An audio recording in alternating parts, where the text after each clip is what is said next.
এই দিঘির মেলায় কিন্তু অনেক ঐতিহাসিক বা অলৌকিক ঘটনা আছে।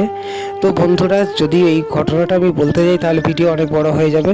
তো হ্যালো বন্ধুরা, সকলে কেমন আছেন? আশা করছি সকলেই ভালো আছেন। আপনাদের সকলকে স্বাগত জানিয়ে আমি মিলন চলে এসেছি আজকে একটা নতুন ভিডিও নিয়ে। তো বন্ধুরা, আমি এখন চলে এসেছি আরামবাগের ঐতিহ্যবাহী দিঘির মেলায়। হ্যাঁ বন্ধুরা, এই মুহূর্তে আপনারা যে দিঘিটা দেখতে পাচ্ছেন, এই দিঘিটাই হলো রাজা রঞ্জিত রায় মহাশয়ের দিঘি। আর এই দিঘিতেই রাজা রঞ্জিত রায়ের কন্যা দুর্গা রূপে এই দিঘি থেকে দেখা দিয়েছিল। আর এই মুহূর্তে দেখছেন যে মন্দিরটি, এইটাই হলো সেই দুর্গা মন্দির। আর সেই থেকেই চালু হয়ে যায় দিঘির মেলা।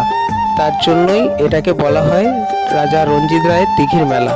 তো বন্ধুরা, সেই দিঘির মেলারই কিছু ভিডিও আমি আপনাদের মাঝে তুলে ধরলাম, বা যারা জানেন না বা যারা জানেন তারা সকলেই দেখবেন, সকলকেই দেখার অনুরোধ রইল।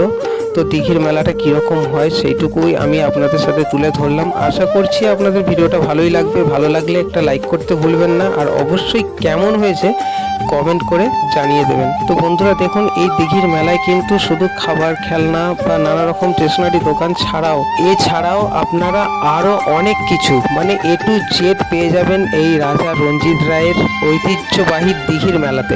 হ্যাঁ বন্ধুরা, আমি যতটা শুনেছি প্রায় 400 বছরের পুরনো এই মেলা। এখানে কাঠের ফার্নিচার, পাখি, আরও অনেক কিছু পাওয়া যায়, না আসলে বুঝতে পারবেন না। আরামবাগ গৌরহাটির মোড় থেকে যে কোনো টোটোকে বলবেন আমি দিঘির মেলা যাব, সে আপনাকে পৌঁছে দেবে দিঘির মেলায়। তো বন্ধুরা, ভিডিওটা বাড়াচ্ছি না আর।